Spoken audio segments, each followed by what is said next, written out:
yes. Yes, I'm hyped about my New York Knicks. That is true. I'm hyped about what Jalen Brunson's going to do in Game 2. I'm hyped about seeing Dante DiVincenzo and Josh Hart and those boys do their thing and push the injured Embiid into the offseason. That's what I'm hyped about. But I saw Dame Dollar show up in Milwaukee last night doing his thing. I saw Boston romp Miami doing their thing. I saw Anthony Edwards. Oh, my God. This brother is something special. That's just a taste of what we got to talk about. Plus, I saw Ryan Garcia. You see him against Devin Haney? I was kind of surprised. Maybe I shouldn't have been. All that and more coming up on the Stephen A. Smith Show. Come holler at your boy.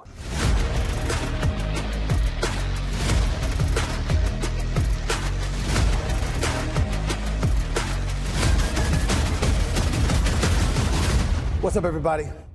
Welcome to the latest edition of the Stephen A. Smith Show, coming at you at the very least 3 times a week over the digital airwaves of YouTube. As always, I'd like to take a moment to show my love and appreciation to my followers. We continue to climb every single day, now having exceeded 625,000 subscribers. Can't thank y'all enough for the love. Keep it coming, and I'm going to keep on coming. You know how I roll. To continue to like and follow the show right here on YouTube, just click the bell to get notified of all of our new content. While you're busy doing that, please don't forget to pick up a copy of my New York Times best-selling book, Straight Shooter, a memoir of second chances and first takes. Now in paperback, by the way. Just go to straightshooterbook.com. Once again, that's straightshooterbook.com to get yourself a copy of it. Before I get into sports, because that's my wheelhouse, that's what I love to do, and we got a lot of NBA action and some boxing action to get into. Make no mistake about that. Plus the lovely, wonderful Jess Hilarious is coming on to the show in a little while. I wanted to touch on something that I made news about just a few days ago. Let me say this, ladies and gentlemen. Accountability is where everything needs to begin in this world. It's something I say quite often. I certainly never hesitate to hold folks accountable when mistakes or mishaps occur, so I'm certainly not about to run from it myself.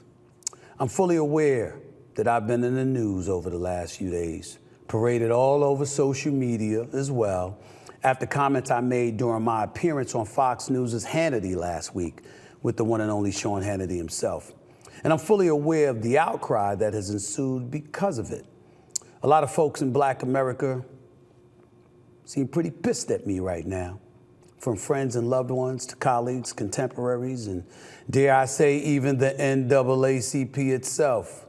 Quite a few folks were put off, if not flat out offended, after my words were interpreted as associating support for Trump from the Black community with all the legal issues he's facing.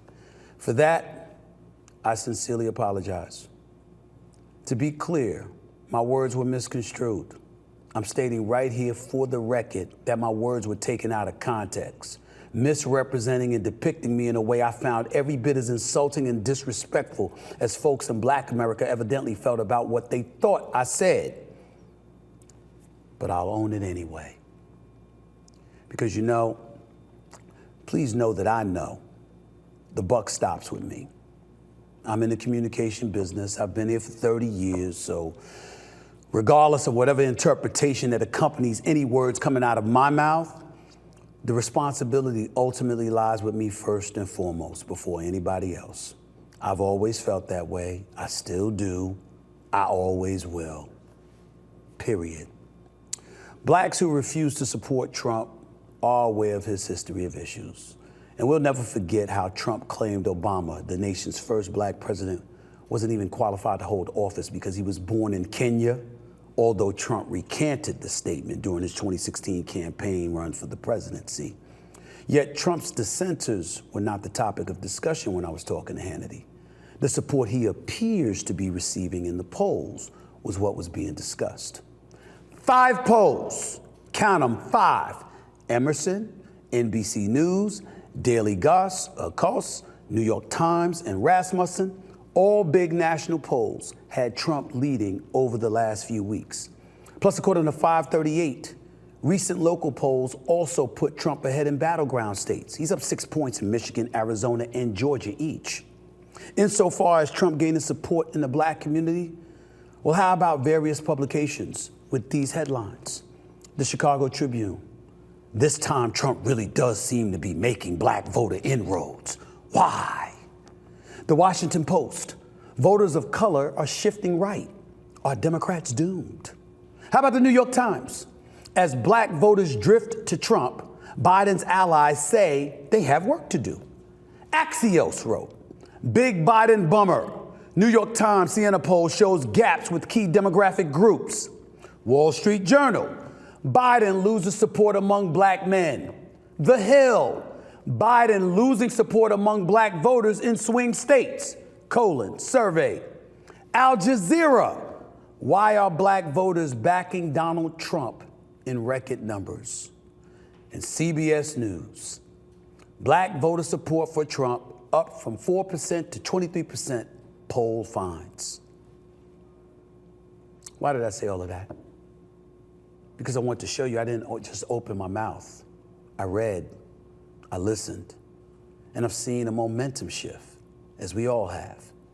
Anywhere I appear, no matter my subjectivity relating to what I feel, is still going to be based on facts being presented into the stratosphere. That is who I've always been. It is what I will always continue to be. But it's never exercised with malice in my heart and soul. Certainly never to insult or harm the black community, my community.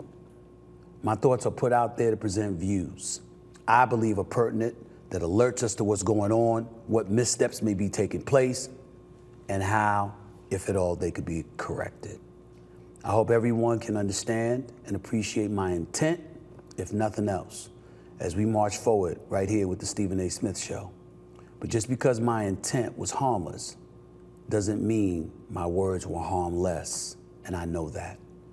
I can always do better, and I'll strive to do just that every single day that I'm alive.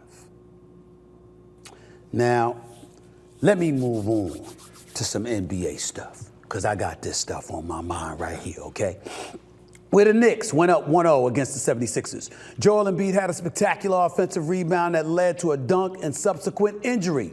He's now questionable for Game 2 tonight at the Garden, which is a problem because Mitchell Robinson and the Knicks pounded the glass, securing 23 offensive rebounds, y'all. 23 offensive rebounds. Those boards created 10 extra shots for the Knicks, who won by 7 points. More the same is coming, because the 76ers don't have the size to deal with the Knicks when Hartenstein and obviously Mitchell Robinson are on the court. Never together, of course, but still in all on the court nevertheless. You look at Josh Hart, the way he's rebounding the basketball and what he's been able to produce. That is a plus. You look at the way this kid, Deuce McBride, came off the bench, 21 points on 58% shooting, 5 of 7 from three-point range. The brother balled out. He balled out. Yes, he did. And I like how y'all were getting on me a few weeks ago because I forgot the damn dude was on the team thinking about, somebody else. I get it, but damn it, things happen. You forget.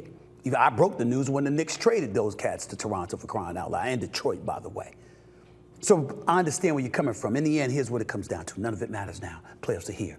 Knicks up 1-0. You go up 2-0. The Philadelphia 76ers is going to have to win the series by beating them 4 the next 5 games. That ain't going to happen. I can promise you that ain't going to happen. So the New York Knicks got Game 2 tonight, where I'll be courtside, by the way. Can't wait. Look forward to it. Let's see what the New York Knicks do. But if you're Philadelphia, Joel Embiid, God bless him, 29 points. The brother's special. Pretty much on one leg. My only thing with Joel Embiid is if you got these knee injuries and you know you got the injuries and you know you're subject to injuries because you've been injured every single year of your career, what the hell are you going up for a dunk for when you ain't dunked since you've been back?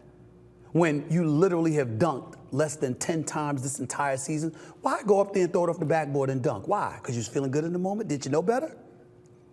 That's on Joel Embiid. Tyrese Maxey's no joke, but the New York Knicks, that ain't enough to beat them. New York Knicks go up 2-0 tonight. I pray, I hope, I believe, but I don't know for sure.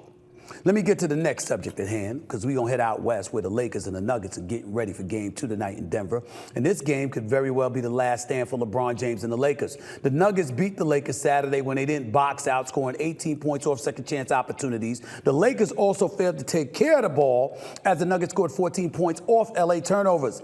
Denver has now won 9 consecutive games against the Lakers heading into tonight's critical matchup, and it better not be 10 if you're the Los Angeles Lakers, or this series is over. Now, most people believe the Denver Nuggets are going to win anyway, rightfully so, because they got the Lakers number. They're the better team. They're the reigning defending NBA champions. Got the best player in the world, Nikola Jokic. Jamal Murray is nothing to sneeze at. Last year in the Western Conference Finals, he averaged 32 against the Lakers. Brother, something special. But here's the deal.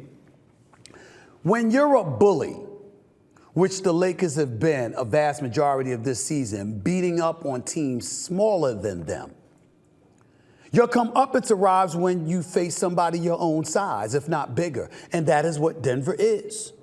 When you look at Jokic with a Michael Porter Jr., with an Aaron Gordon, they're not small. Aaron Gordon's 6'9". Michael Porter Jr. is 6'10".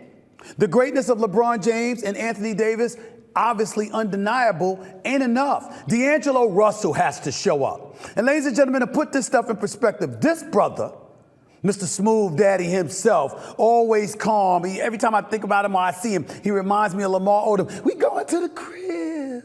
We going to the crib. You remember back in 2010 when he was going up against Boston? He was right, because they went back to the crib and they won it. But this D'Angelo Russell, that kind of persona rakes my damn nerves, and I'm sure it rakes LeBron's nerves, and it rakes the nerve of Anthony Davis. Why? Because every time they give him the ball, he makes shots against everybody except for when he's going up against the Denver Nuggets. This brother last year in the conference finals averaged 6 points on 32% shooting, 13% from three-point range. The same year that he did that last year, which was last year in the postseason. Prior to that, in any game where he scored 17 or more, the Lakers were undefeated at 7-0 in the postseason. The brother goes up against the Denver Nuggets, and he can't even get 10 points. He played a grand total of 11 minutes in 4 fourth quarters, scored a grand total of 2 points. That is who we're talking about here with D'Angelo Russell. And now we fast forward. The brother's on the record quoted as saying, you know what? The haters and the vitriol and the criticism gives you new life and motivates you and elevates you, blah, blah, blah, blah, blah. And then you show up in game 1 and you shoot 6 for 20. 1 of 9 from three-point range. It damn near got to a point where the Nuggets was like, go ahead and shoot, go ahead and shoot. Go ahead, let him shoot. It didn't quite remind me of that time that Carmelo Anthony was guarding Ben Simmons and then said, oh shit, and then turned around and sprinted into the paint because he looked like a damn fool defending them outside of the three-point line, knowing the brother didn't even want to hit layups. It ain't quite that bad, but when Denver's going up against D'Angelo Russell, it just don't seem to be great for him. He seems to wilt beneath the pressure. That's a problem. If D'Angelo Russell doesn't show up, if Austin Reeves doesn't show up, Lakers don't have a chance. Your backcourt's got to be able to produce for you. Rui Hachimura just needs to be more aggressive. He only took 4 shots, hit 2 of them. He needs to be more aggressive. But D'Angelo Russell and Austin Reeves, in that order, have to show up in order for the Lakers to have a chance. Otherwise, they're going to lose this series. And guess what, ladies and gentlemen? It ain't beyond the realm of comprehension that they can end up getting swept twice in a row. And if they end up getting swept twice in a row, which I do not believe is going to happen, I do not believe it's going to happen. But if the Lakers end up getting swept back-to-back years in the postseason by the Denver Nuggets, I don't want to hear no more nonsense about GOAT James. I don't want to hear it. One game? One? Now, I know it's a team game, and I know other brothers got to produce for you, but sometimes you got to take matters into your own hands to avoid those broomsticks. That's all I'm saying. That's all I'm saying. Another marquee matchup out west featured the Suns and Kevin Durant taking on the Timberwolves, and this brother, Anthony Edwards. Lord have mercy, did you see the show he put on? Watching Anthony Edwards gave me flashbacks of MJ in Game 1 of the 1992 NBA Finals. You remember when Jordan was just, yeah, and then looked at Magic in the NBA Finals against the Portland Trailblazers. It was like, yo, what do you want me to do? Remember that? Jordan lit up. Here it is. Look at these highlights right there. Look at that right. No, look at this right. Run another 3 right there. Look at Jordan right. Bam! Look at, oh yes. Now here it is. This is what he said to Magic. What you want me to do? Look at him. Look at him. Look at him. Look at him. That right there. You see what I'm saying? When you know it's on like that, I mean, what you supposed to do? Okay? Jordan lit up the Blazers, hitting 6 threes in the first half, and then shrugged his shoulders to Magic Johnson and Marv Albert. Yes, again, Michael Jordan is on fire. Remember that? I do. That's what I saw from Anthony Edwards in the third quarter against Kevin Durant. That's what it felt like, y'all. As he dismantled the Suns, scoring 18 points in that third quarter, and was talking smack to KD, looking for KD, giving it to KD, then talking to KD after he had dismissed the notion of Bradley Beal or Devin Booker being a better two-guard in the game than him. That's what we're talking about here. Anthony Edwards has become my favorite player. He is box office. Box office. The brother is coming. I mean, I'm sorry, ladies and gentlemen. I just love it when you talk shit and you back it up. I mean, I love Tim Duncan, but damn it, he was too quiet. Kobe, smooth and came at you, but didn't give you the verbal assault that you needed. Just gave you facial expressions and looks. Jordan would do the same thing, but Anthony Edwards, he lets you know he's coming, and then he shows up. I love that. I can't get enough of that. And guess what? Here's all you need to know about Anthony Edwards. That brother make me not mind flying to Minnesota. I never thought I'd say that. It's too damn cold there. It's too damn cold. But when I saw that brother do his thing, I mean, I actually don't mind going to Minnesota. All of a sudden, I'm going like this. Well, it's not that cold. All of a sudden, I'm going like that. Four Seasons is really, really nice. I mean, I'm looking for the positive aspects of that cold-ass city. It don't matter. When this brother is lighting up the arena, everybody feel warm and cozy up in there when that brother putting on a show. He's special. He is special. I even picked up the phone. Me and my man Mike Wilbon picked up the phone and called Michael Jordan himself. Yo, dog, we watching this kid. Brother, he remind us a little bit of you. Michael Jordan's response, well, he is special. He is. Yes, he is. He's special. But he ain't the only one. Because finally, we're going to talk about those Milwaukee Bucks who took on the Indiana Pacers Sunday night without Giannis Antetokounmpo. You don't need him, no, when Dame Dollar shows up big for Milwaukee, as he did with the Bucks taking out the Pacers early. Dame Dollar, Damian Lillard, 35 points in the first half. Look at where he pulling up for the parking lot. See, that's the kind of stuff right there. I know we saw Caitlin Clark doing it in the NCAA tournament. This is the NBA level right here. You see that brother right here? Look at me, damn it. You forgot who the hell I am? Dame time, Dame time, Dame time. Now, he was scoreless in the second half. 0 for 5 shooting after they double and triple teamed and trapped him, got the ball out of his hands, took 5 shots, missed all 5 of them. That's not good. Don't keep that up. But that 35 points in the first half, it was something spectacular. No doubt about that. Bucks held on to win 109-94, which is more than holding on. That's a 15-point gap. I still think Indiana can win this series if Milwaukee doesn't have Giannis Antetokounmpo. But here's what stood out in my mind, outside of the explosiveness of Damian Lillard, who I thought was going to drop 50 last night based on what I saw in the first half. Do you know that's only the second game this year the Indiana Pacers have been held under 100 points? In 82 games before the playoffs, in 82 regular season games, Indiana was held under 100 points once. I got to give credit where credit is due. Their defense stepped up and handled their business.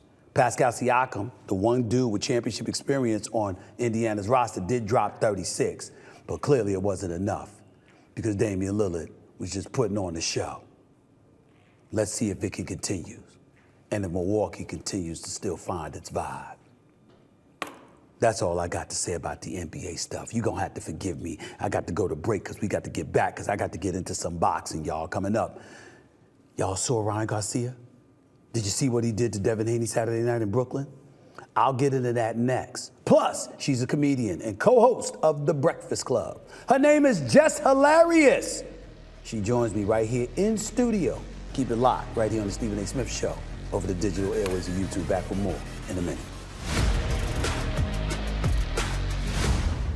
I want to take a second to make sure everyone knows. The NBA playoffs are here, y'all, and Prize Picks has got you covered for all the real-time action. That's right. With big games happening every night, Prize Picks is here to help you cash in. In case you didn't know, Prize Picks is a daily fantasy app where you can select 2 or more of your favorite players and then pick more or less on their projected in-game stats. But best part is, Prize Picks has something for every sports fan. I mean every sports fan. Choose from the NBA, Major League Baseball, National Hockey League, the MMA, and everything in between. You can pick Damian Lillard, Shohei Ohtani, and Stuart Skinner, all in the same entry. I make my picks and submit early, all in less than 60 seconds. Then I sit back and watch and get this. Prize Picks will match your first deposit of up to $100. You heard me right.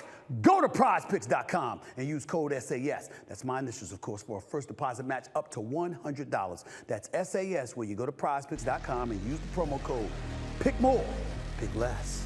It's that easy.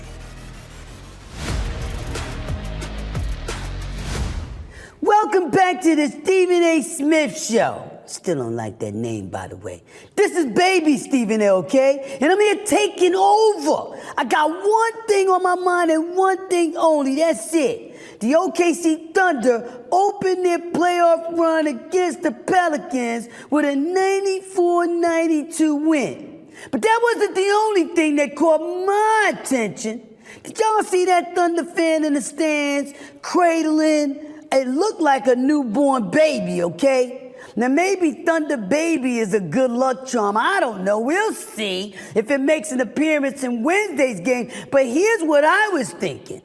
Why is a baby allowed in the audience like that? Aren't you going to be considerate enough to make sure that you don't have a real baby in attendance where they can start crying? They ain't paying attention to the game. And however, you're going to have a baby at the game, it should be me. It should be me, just like I should be hosting this show. I don't even understand why it ain't called the Baby Stephen A. Show. The audience would be more interested in me than him. So you know if that's the truth, they would be more interested in me at the game. The only reason I'm not going to make a big deal about that is because I don't feel like going to Oklahoma City. Had it been Miami, I'd have been pretty upset. And then all hell would have broke loose. Ooh, I'm sorry. I'm not supposed to use the H word. I'm too young. Okay, but you know what I'm saying.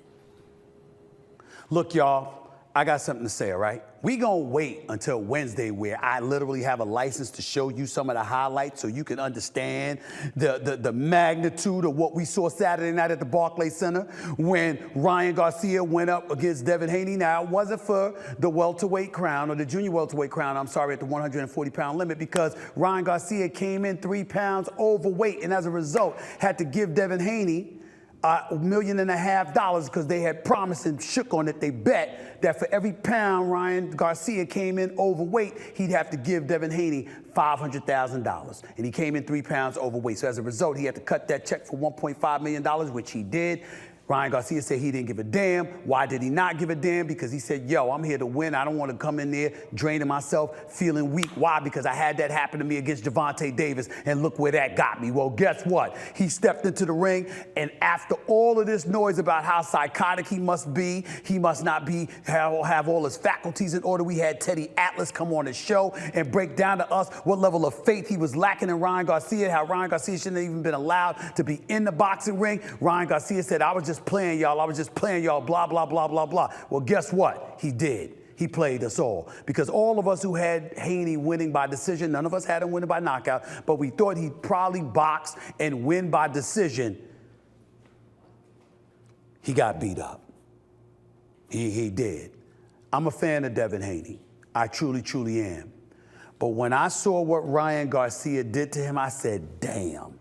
Caught him with the left hook in the first round. From there, I was worried. Knocked him down 3 times. I thought it was really 5 times. And the reason why I said 5, because the referee was absolutely awful. We'll get into that Wednesday, but he was absolutely awful. I thought it was 5 knockdowns. The 2 downs that he called slippage, no. Devin Haney got hit. And he was staggering and holding on and then went down to his knee because he was going to fall if he didn't have Ryan Garcia's body to hold him up. That's what I saw.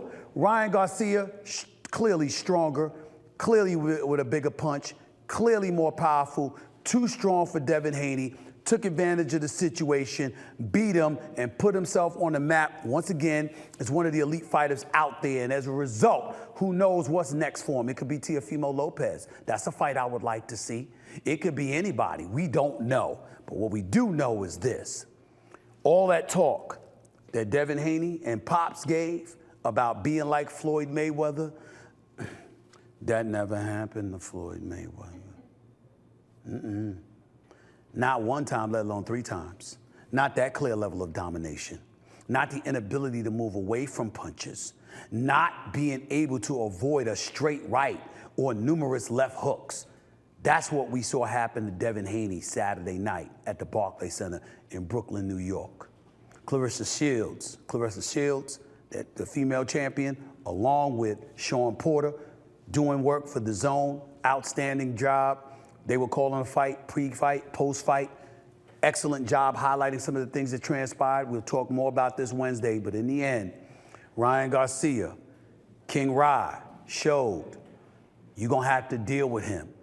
And he did give you cause to pause and say that weight clause that he had to meet that drained him against Gervonta Davis could very well have played a role in how he looked and performed during that fight.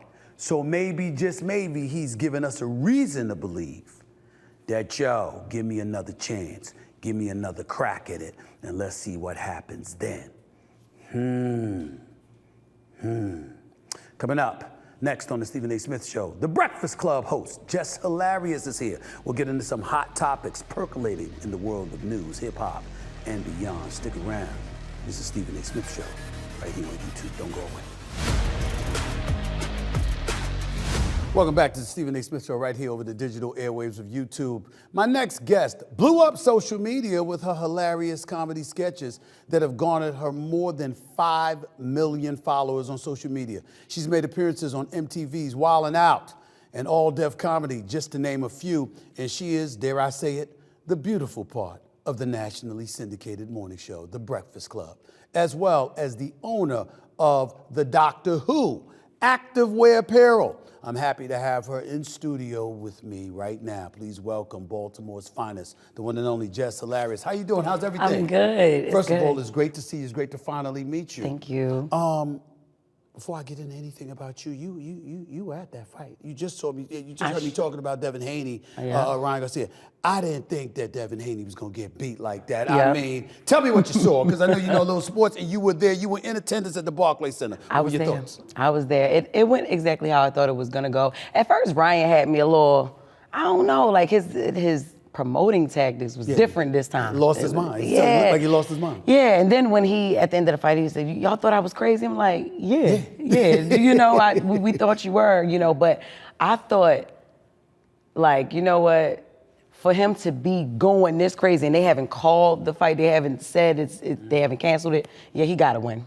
Yeah. And then the world is too crazy for him not to win. Well, my thing is that he's taller, he's bigger, he's clearly stronger. No question, Devin Haney, even though he's the 140-pound champion at the moment, bottom line is you're going up in the guy with a vicious left hook, no question about it. But what threw me off about Devin Haney was he was saying, well, you know what, he caught me by surprise. And I'm like, how the hell are you surprised in the first round? Yeah. In the first round? Yeah. You know, caught me sleeping. Those were his words. You caught me sleeping. What the hell were you doing sleeping? Why in were the you first round? sleeping? Especially with a dad like that. His father was, I was scared his father was gonna beat his ass after if he got his ass beat by Ryan. Right. Yeah. Now, to be clear, did you feel like he lost or did you feel like he got his ass beat? I feel like he got his ass beat. Yeah, I did. He hit the floor three times. And by the way, the other 2 times, where they call it a slippage, I said no, he got hit, he was holding on for dear life and then went on his knees. To me, those should have been knockdowns. Yeah, but you know what? The first time, he looked surprised. He did actually look surprised the first time he hit the floor. He looked like, oh, I cannot believe this just happened. And then it happened 2 more times.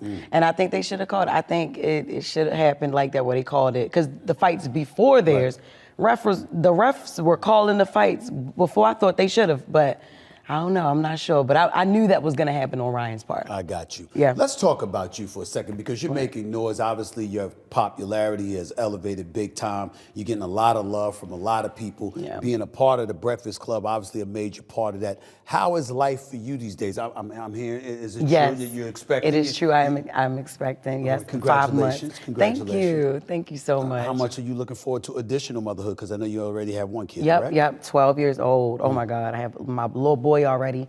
I got my girl. At first, I was like, I always said I wanted a house full of boys, and then the guys wasn't guying over the years, so I was like, I might be one and done. But then Prince Charmer came along, and then I'm having my girl now, and I'm actually at 32 years old wanting a girl, because I'm so rough. I'm a tom girl. Like I was in sports growing up. I was never like the real like ballet dance team cheerleader type. Yeah, but it's good. Everything is working great with the Breakfast Club because it allows me Monday through Friday, 6 a.m. to 10 a.m. at the latest 11 a.m. to be sitting and actually more calm. It's less stress on my body because I don't have to travel as much and stuff like that.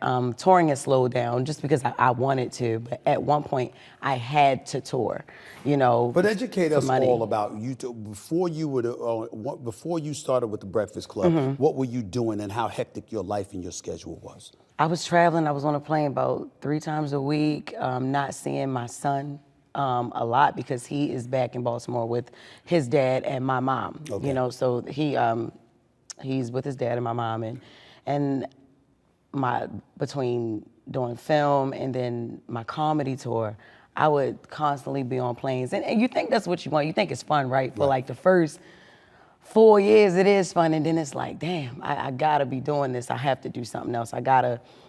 Not saying I don't appreciate the art because my passion is stand-up comedy. Okay. But I just wanted to not have to tour to make money all the time. I wanted to actually have like be stationary for like once in 8 damn years, and when it happened, I was just happy. How it happened was crazy too, because I didn't think I had it. I didn't, the third host position, I didn't think I had it. Why didn't you? But yeah. Why didn't you feel that way? Because they were guest hosting for a year, and I was confident, always confident in myself, believed in myself. And right when Angela Yee left, the former host, when she left and got her own show, God bless her, I was like, I hit Charlamagne the same day. I saw that it went viral that she left, and I was like, yo, I want to do Breakfast Club. And he was like, oh yeah, all right, cool. I told you always had a voice for radio. I want you to do podcast and radio like that. So we'll be guest hosting for like 6 months. It wasn't supposed to be a year. And then when I seen the other people that I was up against, people who had backgrounds in journalism and stuff like that, and people that could, I guess they say, read better. I don't really give a damn about, you know. I'm you known read for, just fine. You know, I read how I read. You know, people be mad because I be reading with my fingers. So what? That's right. You know. But when I saw those people, I was like, you know what? I don't know. Just a couple times I was maybe doubting a little bit, not doubting myself, but just doubting the process, because I was dragging their feet. They took so long. And then I went ahead and made the announcement that I was the third host before I even finished the deal. Because I got a contract, but they were still dragging their feet with the contract. Like, I'm like, yo, like, what is so hard? Like, what are you missing? What made you believe that you were better than the quote-unquote competition for that third seat? Is there something that stood out in your mind that made you feel, I know you, I'm talking about outside of the obvious confidence you have in yourself. My views, the views that I bought, rebranding and remarketing what the Breakfast Club could be with me. I bring a different audience, like, and not discrediting Breakfast Club, because they 14-year run, Hall of Fame Doing show. their thing. I love that. But just I'm a breath of fresh air. I'm youthful. I'm well-rounded. I'm open-minded. I don't know everything, but I know a little bit about a lot. And I'm always curious. I'm never afraid to say, I don't know what we're talking about, but you know what I mean? I know how to make things funny. I know how to pivot away from conversations, and I know how to bring things up, bring awareness up. I don't know, it's just the vibe. And then the chemistry I have with the guys, Charlamagne and DJ Envy. It's just the chemistry is different. I make them laugh a lot. I've been watching the show for a long time. And all of us have. I've been a guest on this several times over the years. I got a lot of love for those brothers, absolutely. And I just bring a different aura, I bring a different energy to them and the audience, you know? When I watched, I remember the one time I was on there, Lala Anthony was guest hosting. Oh, That's yeah. the one time I was on there. Yeah. And obviously they had various other guest hosts as well and whatever. It's a lot of hard work. It's not easy. A lot of people think it's easy. It's not easy at all. It's hard. As somebody that's been in this business for so many years, I know how hard it is. And so I think about that, and I'm wondering, as you watch, did you study them per se in terms of that third seat, what it needed, what it required, looking at what others would bring you? Or were you just one of those people that looked at yourself and said, this is who I am, this is what I bring to the table, and it's gonna work? I only ask that question because I think about a guy, for example, there were times when I've interviewed Floyd Money Mayweather before fighting. He's like, I ain't studying no film. I know what I do. Yeah. I know what I bring. Yeah. And that's all. Whereas you go with others and they sitting there watching film, studying habits and all of that other stuff to really figure out how to capitalize off of the mistakes other people make. What strategy did you employ? It's just me being myself. That's literally how I feel like I won that position over many. I never really was the type to fit in. I always set the trend.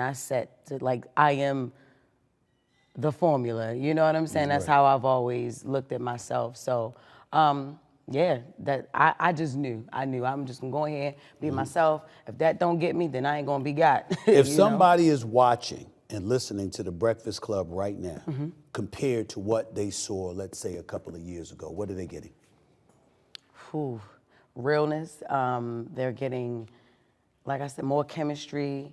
I don't agree with every single thing. I'm not scared to disagree with those two guys. I think, what people may have seen in the past is just and then I'm a woman, I gotta stand out, and not for obvious reasons, because I'm a woman. Nah, you gotta stand out. You gotta have a voice and really stand on something that, you know what I mean? And I don't try to disagree with certain things, because sometimes, Charlamagne will say something and you'd be like, what? What? But I've never been afraid to disagree with somebody, but still back it up at the same time. Because sometimes I'll make him think differently about something that he said. Right. And they're like, oh, okay. And then that causes for great discussion. And then we'll have engagement from viewers, like, oh, and the listeners as well. I didn't think about it like that. Oh yeah, I love the dynamic that Jess brings to the show. It's different, and I just think that I'm a statement. Who do you find yourself agreeing with more, DJ Envy or Charlamagne? Just myself. Because I swear, Envy don't ever agree. Envy don't beef with nobody. Envy don't, he like to play devil's advocate, but he, for the most part, Envy agree with everybody. That's just what it is. It is a skill, though. Yeah. It is. Sometimes I do marvel. I said, you know what? What the hell did he actually say? Did he take a position? Did he really do that? Exactly. Charlamagne, he took a position. Yep. DJ is like, I see your side, I see your side. He's Right, like the that's peacemaker. how he is. Right. Peacemaker. He is the mediator, he's the peacemaker. I'm like, no, and I'll give you facts on why you need to think this way. And then it's not about really changing someone's mind, just giving them another perspective on whatever the topic at discussion is. Do you find yourself in a situation where sometimes, like when you're doing the show, you'd rather talk to an artist as opposed to a politician, as opposed to a pundit or whatever? Do you have a preference as to who you get to talk to when you're doing that show? Or would you prefer that the vast majority of it is just y'all talking to each other? What gives you the most fun? What provides the most entertainment for you? The most that I love about Breakfast Club is just us three. The dynamic of with me and my brothers, just DJ Envy and Charlamagne. I'm not really big on interviewing. I've always said that. I've told both of them that. I told the boss, that program director, that that ain't my thing. You know what I'm saying? And especially when somebody come up there who, and I gotta ask who it is, and I gotta do, and that's a part of interviewing people. You gotta do your research. You have to know things about these people. You don't wanna just be thrown in the interview and then you just sitting there looking dumb. Politics, number one, no. I'll be like, nah. Because? I don't wanna sit. Just because I'd rather sit and listen to the interview to learn. I'm still learning politics, actually, and just got into politics with me being the third host. Like, I never really was into it, and I never really paid attention that I didn't really know what was going on until I got up there, because they talk about politics every day, which they didn't years ago on The Breakfast Club. You know, that's what it's kind of grown into now. But since politics is in everything, politics is in hip hop. It's in every lane. You know, it's just like, I'd rather not, because my thing is, I don't be knowing what to ask people. And I tell them, I'm never going to be made to look like a fool. If I don't know what I'm talking about, if I don't know nothing about why Republicans don't really like that, you know, or why the Democrats don't, why Trump shouldn't, I'm not gonna talk about it. I'm not gonna have no perspective on it. But do you know why I would suggest, if I may, that you gotta get more involved with politics? Yeah. Are you ready for this? Yes. Because it's infiltrated comedy. As a comedian, Yeah. you literally have comedians now that are struggling because political correctness has taken over to such an extreme. Woke culture has taken over to such an extreme. So many different things are taking place in our society that you can't just say stuff free-nilly the way you used to. All of us. Yeah. I think it's contaminated and messed up the whole. I mean, comedians, no one was safe. No one was off limits, and I respected that. It didn't matter whether you were black, white, what your religion was, who your ethnicity. They didn't give a damn.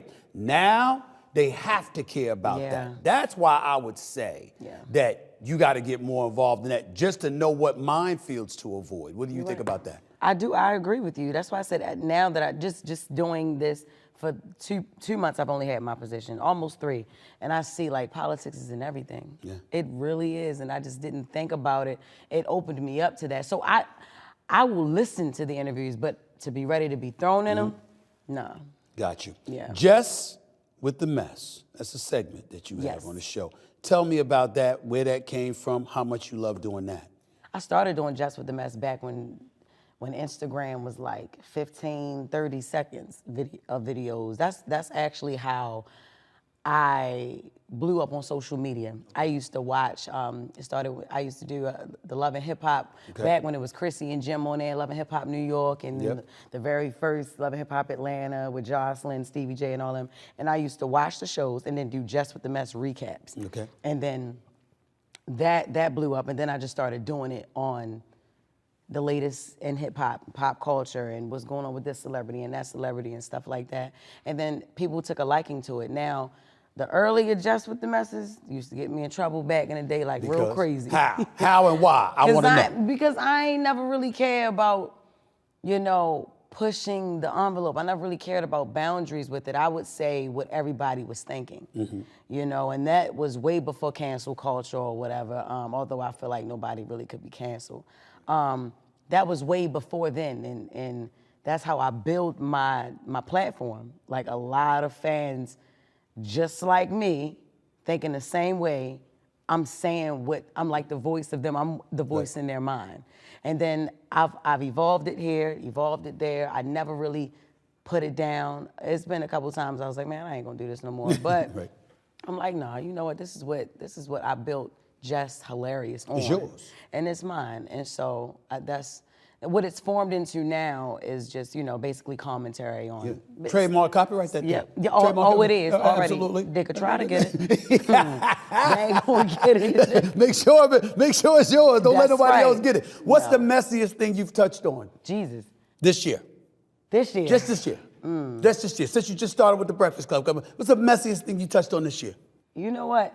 I can't even say what the messiest thing is. That's for everybody else to say. Because everything I say is messy. That's what they equate me to. Right. Just as messy, but y'all be sticking around looking for it. Damn right. You know what I'm saying? That's why I said you can never be canceled. Because when you're canceled, they talk about you even more. So you still win. You know what I mean? So that's why I'm like, nah, y'all up at me for real. That's what it is. But I don't know. Do you want to get messier now that you're on the Breakfast Club? No, they got enough of that with Charlamagne. No, with Charlamagne, they got enough. That's a different kind of mess. That's a different That's a different kind of mess than the kind of mess you gonna bring. I know. That's right. So it's messy mess from two different, you know, stratospheres. I mean, that's not a bad thing. No, that's not a bad thing. It's not.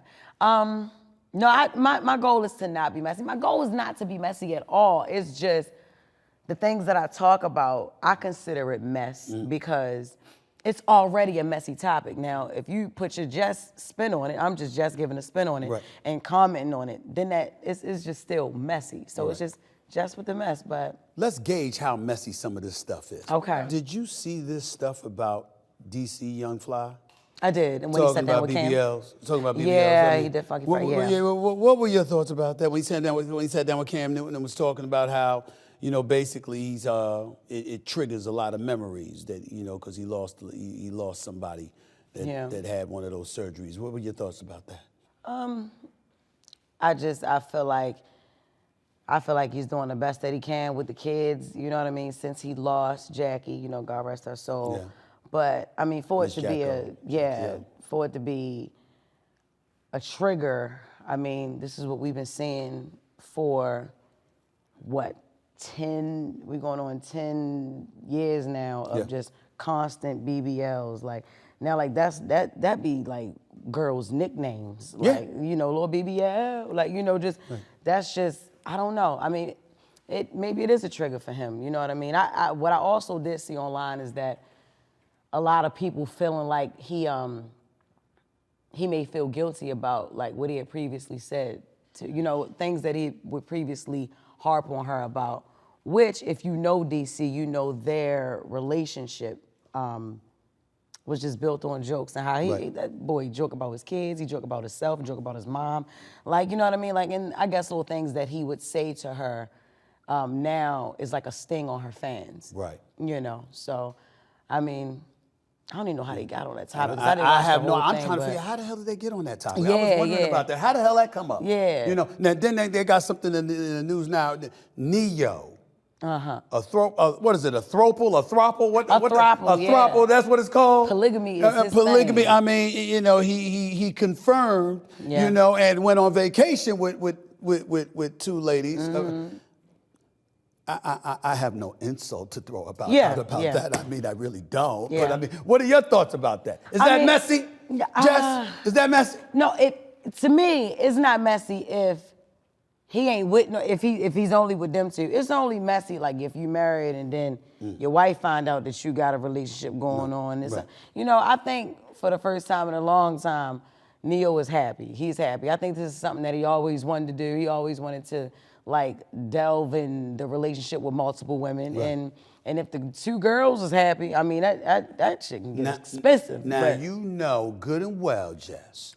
There's a bunch of women out there that got a problem with that. They don't give a damn that it's consulting adults. The women are consenting along with the men. There's like, I mean, that's disgusting. Why would he do something like that? They ain't think about the fact that the ladies are consenting to this. Yeah. They're thinking about the fact that it's happening and how dare he do such a thing. Yeah. What do you say, Jess? You're on a Breakfast Club in the morning. You're looking at Charlamagne. You're looking at DJ. Lord knows what they gonna do. They might say they agree with it. I don't know. Okay, but what do you say, knowing the ladies out there looking for you to be that dissenting voice for something like But this? that's where the problem coming at, because if you ain't got to deal with his ass, then what you worrying about it for? That's the thing. Like and then what I love when they pulled up on Neo and they asked him about it, he was like, I don't recommend this to anybody. I'm doing what I'm doing. It works for me. It works for them too.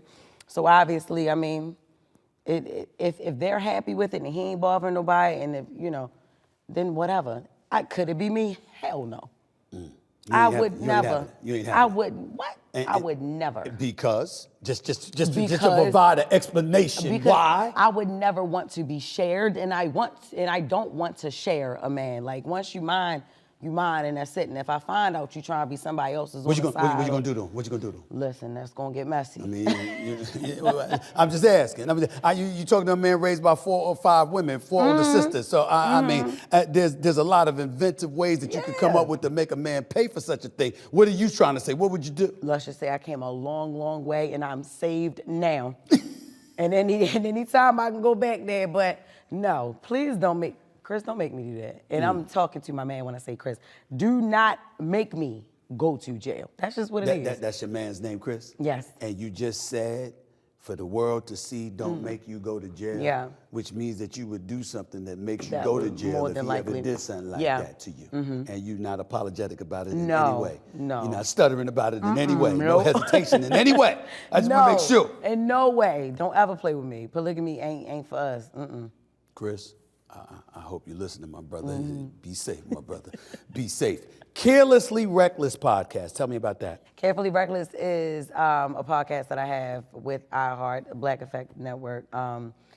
I fix people's mess. So I got Jess with the mess and I got Jess fix my mess. That's when people write in or they send their voice notes, voice messages that they're telling me situations that they're going through, whether it be relationships, friendships, stuff that's going on at work, how they can co-parent better. Right. And then I just give them advice, honestly. I'm no expert, but I've been around a lot. I've experienced a lot. And honestly, when I don't know what to tell you, I tell people, look, I don't know. But that's less likely the case because I really do give good advice on the spot all the time. I think I do too, as long as it ain't about myself. As long as it's not about myself, I'm good. But I mean, I can give anybody else advice. Yeah. But if you ask me for advice about me, I I'm a lost cause. It's always like that, isn't it? You can give everybody else advice, but when it comes to something that you got to do for yourself, no, it's hard. How much, if at all, I want to make sure, because I don't know whether this is true or not, but how much, if at all, is a person like, of an inspiration, is a person like Wendy Williams? Because of her past in the business and the success that she once enjoyed. Yeah. For somebody in your position, do you defer or refer to those experiences or to see her experiences and say, excuse me, to succeed in this business, that's something worth emulating in any way? Well, when I think of Wendy Williams, she's somebody that I grew up watching and grew up listening to. Although I do love her and I love her style, and there will never be another Wendy Williams. I love her courage, her bravery, and how she wasn't scared to say anything or anything, to anybody about anybody. That's not what I want to be. Like, I don't discredit her in any right. What she's done for herself is great, but that's not how Jess with the mess ends the mess. That's not what I want to do. In your perfect world, last question, Jess with the mess or anything else, what do you want to be? I mean, like you said, you're 32, right? Yeah. Excuse me, you ain't 52, 62, 72. You Surely got a not. whole life ahead of you. I know. What you want to do? Man, and that's the thing, it's limitless. I don't want to just do one thing. I want to be an author. I want to be a director. I actually would, since we're speaking about Wendy Williams, I've always wanted my own talk show, but it wouldn't be like things because Wendy dug into people's lives about things that I guess shouldn't have been. I can't do that. Just because my heart won't let me do that. You know what I'm saying? I believe in karma. I can't do something like that and then go to sleep at night like you know what I'm saying? Because you can one day be that person, you know what I'm saying, and that you talking about, or that you for clicks and views and likes and all of that. And it ain't really worth all of that, because you never know what somebody's going through. You never know what they doing, like why they're doing what they're doing, right. or somebody just could have been having a bad day or caught up in a situation and we building a whole topic around them. So it's a lot of things I want to do, but that, no. I forgot to ask you this. I apologize, considering what you know about hip-hop and the hip-hop industry and whatever. We know what's been going on with B. Diddy. Yeah. And now we got rapper Shine, that's come out and basically was saying that he was Puffy's fall guy, former bad boy rapper saying he was Puffy's fall guy and what have you, based on the shooting from many, many years ago. Yeah. I don't know. Listen, that's his word. That's the past. We don't know. What are you thinking about when you think about P. Diddy right now at this stage and point? Can his career recover from all of this? Like you said, you don't believe in cancel culture, but it's a lot of stuff that's been thrown at him over the last few weeks. Yeah, no, I don't think his career can recover. No. You don't think so? So? No. You think that, so in other words, something can be canceled? Oh, yeah, especially when it involves law and it involves the law. It's not just about social media. It's about Homeland Security, raids your and, home in Miami feds and LA. Your family, your kids. Like, it involves way too much. And then it goes back so many years. And so, so many accusations. Yes, so many accusations. So many people coming forward and, it's no. When y'all talk about it in the morning, what do y'all say? They don't say nothing. Charlemagne? They don't say anything. Nothing. They said nothing? I can't, what? They say nothing. Really? That's why I'm like, y'all is friends. Because I don't know, they don't say nothing. And it's fine, like, I just be like, what, but Jess gonna say what Jess gonna say. You understand What what did I'm you saying? say? I have to report on it. I mean, because it's not like it's not talked about, and it's one of the messier conversations that we just cannot ignore. Every day, every week is something coming out between him, Lil Rod suing him, and the lawyers, and then this person, and then that person. Started with the Cassie thing, you know what I mean? So of course, it had to be reported. Yeah, it had to be reported and everything. They not dead quiet, but they're just like, again, we don't have anything to say unless, until the facts come out. And that is true, you know what I'm saying? But, if we're being honest about a lot of things that are going on, we can't just not say anything. Or you can, but this is why people listen to Breakfast Club. This is why people listen to the radio. This is why people turn stuff on. Let me hear their take on it. Let me hear where they coming from. Silence is not an option. Silence is not an option, especially when you are a show, when, you have a show and you have to deliver. People listen to us to hear things like that, so. I really enjoyed this conversation. I want you to stick around if you don't mind. I'd like you to stick around with me for some of these tweets. Yes, I see what you be doing. Listen, they asked me the questions, Jess. They asked me the questions. I know they did. Okay, so here's the first tweet. Thoughts on AI taking your job? I think it's entirely plausible. And we don't own our name, our likeness, our image. Yeah. Hell yeah, that's the plan. Yeah. AI gonna take a whole bunch of jobs. That's what I think. Jess, what about you? I do. I think so. I think one day it's gonna be AI doing comedy. They're gonna be on stand up. They're gonna. They can't make me go broke, but they definitely gonna be, man. They can steal your damn voice. Yeah, they can steal your face. I'm gonna be somewhere in Japan doing a show, and I'm like, I ain't never been there. How they get? Exactly. And I ain't gonna get paid for it, not one little bit. Somebody showed me an AI image of me a month ago calling the Super Bowl. I ain't calling no damn Super Bowl. Mm-hmm. I was chilling. I was watching this shit on TV. I didn't know that, and they had me calling the Super Bowl. And you can't even sue. Nothing.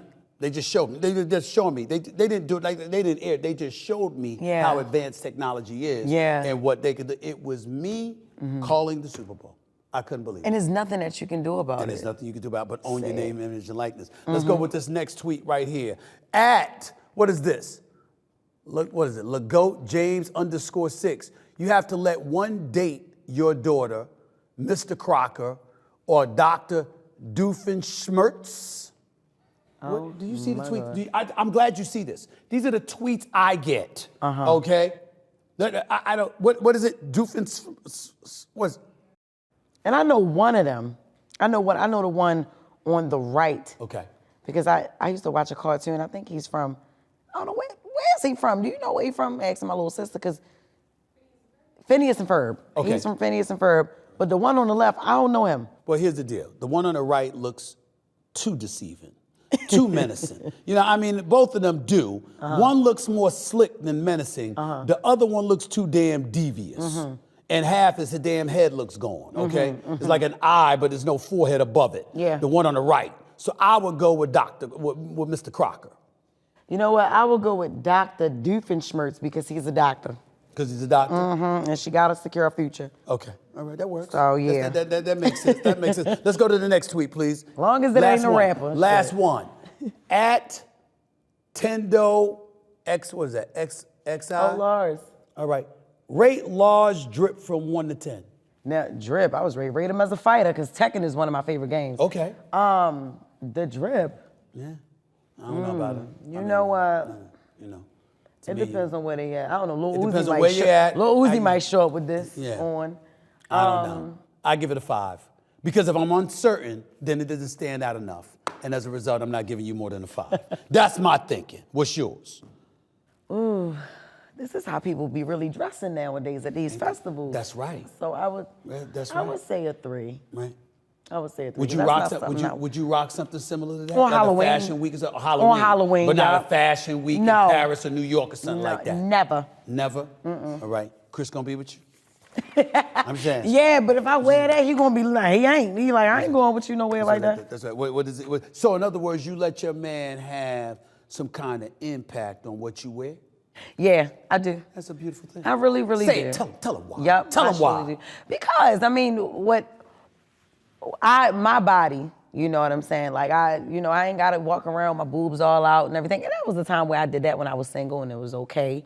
But it's not okay to him. It's for him to see. You know what I mean? I have to leave something to y'all's imagination now. That's right. Sorry. But he had to convince you of that, or did you reach that conclusion on your own?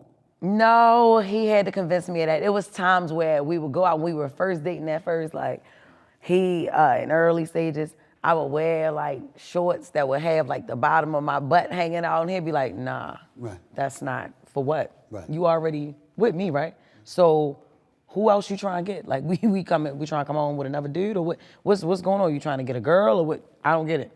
And I'm like, all right, I gave him lip about it, but I eventually saw where he was coming from. So that advice, basically, what you're trying to say is there's one thing to get a man, there's another thing to keep it. It is. And you just gave them an education on how to keep your man. You might want to listen to him a little bit. That's what you're saying. That's what Am I'm I saying. right? No, you're right. And now if they can pick it up or they can keep it going, but shoot, You that's know what. You know they'll misquote me anyway, right? You know that. They'll misquote me anyway.